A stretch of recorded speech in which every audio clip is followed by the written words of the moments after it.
Halo, perkenalkan saya Joshua dan saat ini saya akan membahas satu buah topik yang sangat menarik. Ya, tentang sejarah perkembangan bahasa Indonesia.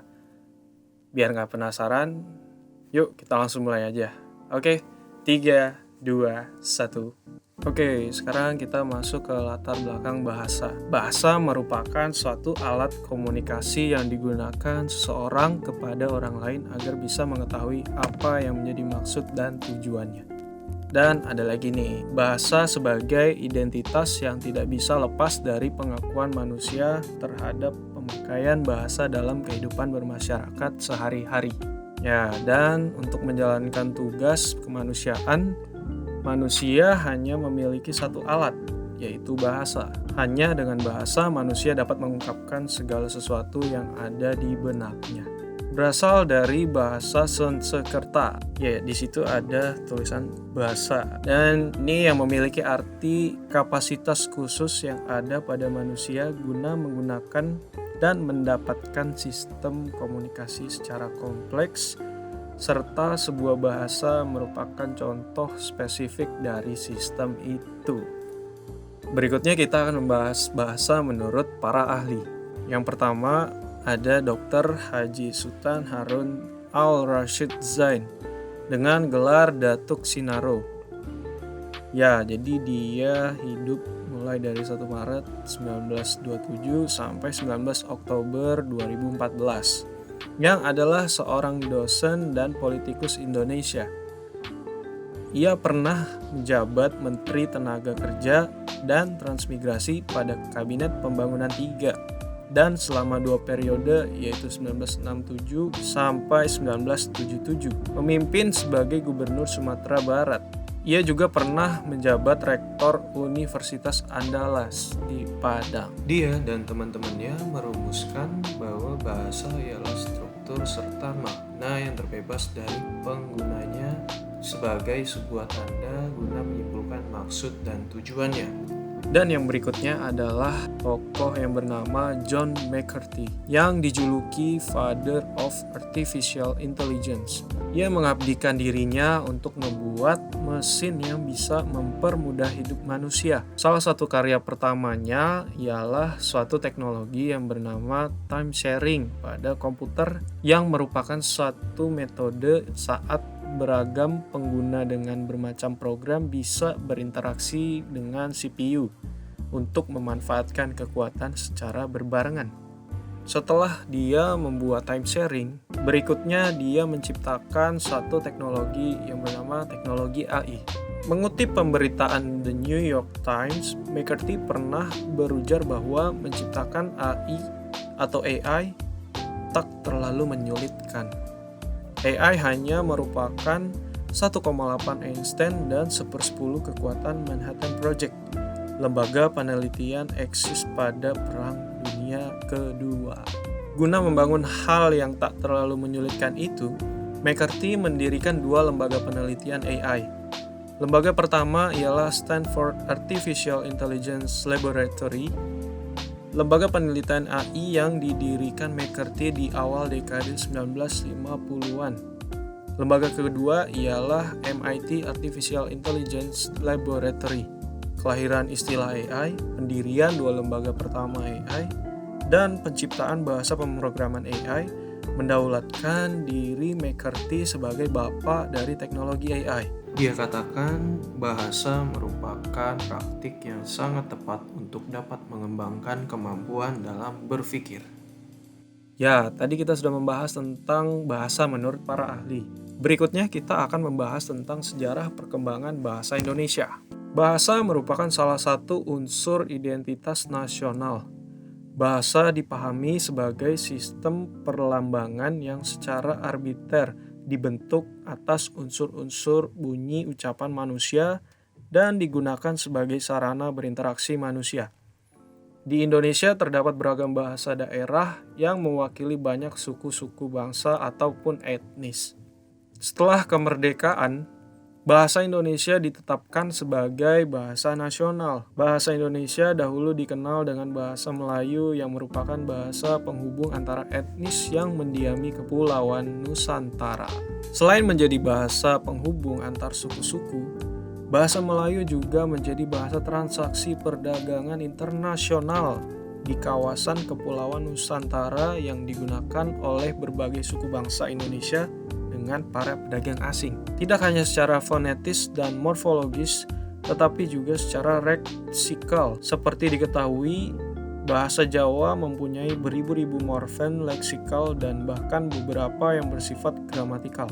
Pada tahun 1928, bahasa Melayu mengalami perkembangan yang luar biasa. Pada tahun tersebut, para tokoh pemuda dari berbagai latar belakang, suku, dan kebudayaan menetapkan bahasa Indonesia sebagai Bahasa Persatuan Indonesia. Keputusan ini dicetuskan melalui Sumpah Pemuda dan baru setelah kemerdekaan Indonesia, tepatnya pada tanggal 18 Agustus, bahasa Indonesia diakui secara yuridis. Bahasa Indonesia berasal dari bahasa Melayu, sebuah bahasa Austronesia yang digunakan sebagai lingua franca atau bahasa pergaulan di Nusantara kemungkinan sejak abad-abad awal penanggalan modern. Bentuk bahasa sehari-hari ini sering dinamai dengan istilah Melayu pasar. Jenis ini sangat lentur sebab sangat mudah dimengerti dan ekspresif, dengan toleransi kesalahan sangat besar dan mudah menyerap istilah-istilah lain dari berbagai bahasa yang digunakan para penggunanya. Oke, next yaitu sumber bahasa Indonesia. Sejarah tumbuh berkembangnya bahasa Indonesia tidak lepas dari bahasa Melayu, di mana bahasa Melayu sejak dulu telah digunakan sebagai bahasa perantara atau lingua franca atau bahasa pergaulan. Bahasa Melayu tidak hanya digunakan di Kepulauan Nusantara, tetapi juga digunakan hampir di seluruh Asia Tenggara. Hal ini diperkuat dengan ditemukannya prasasti-prasasti kuno dari kerajaan di Indonesia yang ditulis menggunakan bahasa Melayu. Dan pada saat itu bahasa Melayu telah berfungsi sebagai satu, bahasa kebudayaan, yaitu bahasa buku-buku yang berisi aturan-aturan hidup dan sastra. Yang kedua, bahasa perhubungan atau lingua franca antar suku di Indonesia.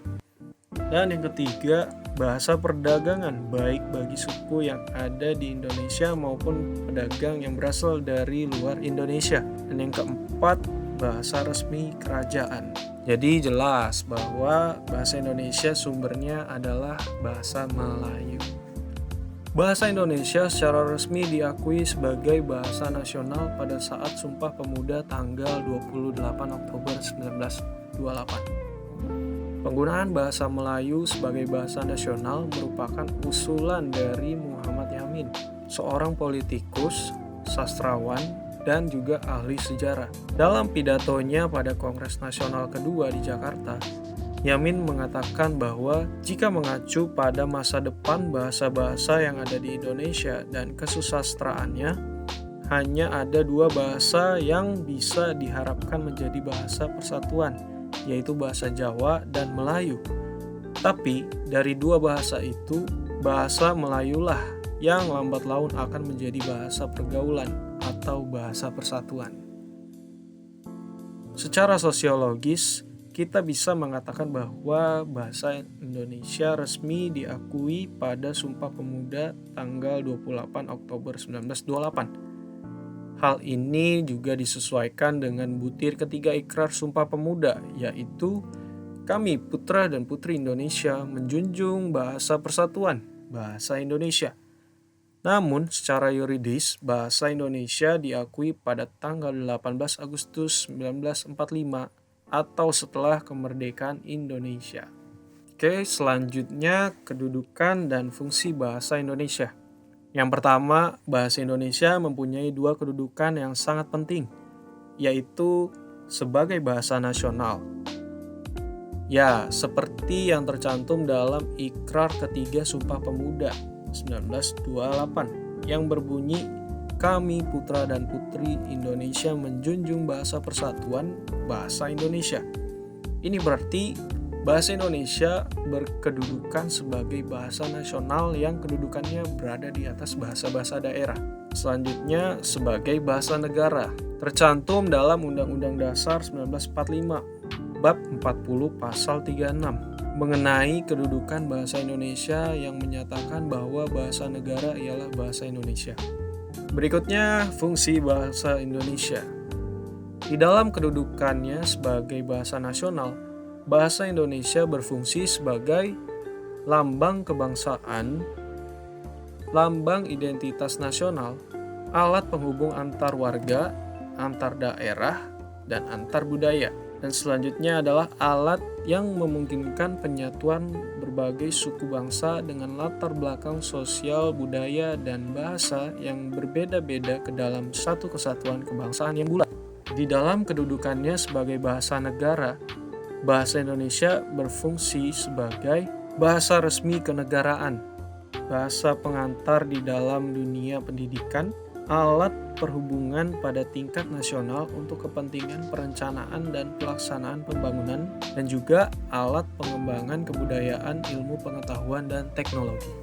Sebagai penutup, kesimpulannya bahasa Indonesia adalah bahasa resmi Republik Indonesia sebagaimana disebutkan dalam Undang-Undang Dasar RI 1945 pasal yang ke-36, yaitu bahasa negara ialah bahasa Indonesia.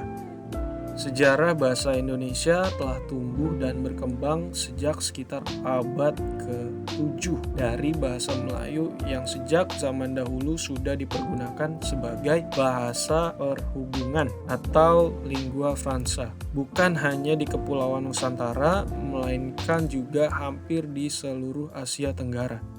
Dan untuk saran, sebagaimana yang kita ketahui, bahasa Indonesia sumbernya adalah bahasa Melayu. Sebagai bangsa yang besar, selayaknya lah kita menghargai nilai-nilai sejarah tersebut dengan tetap menghormati bahasa Melayu.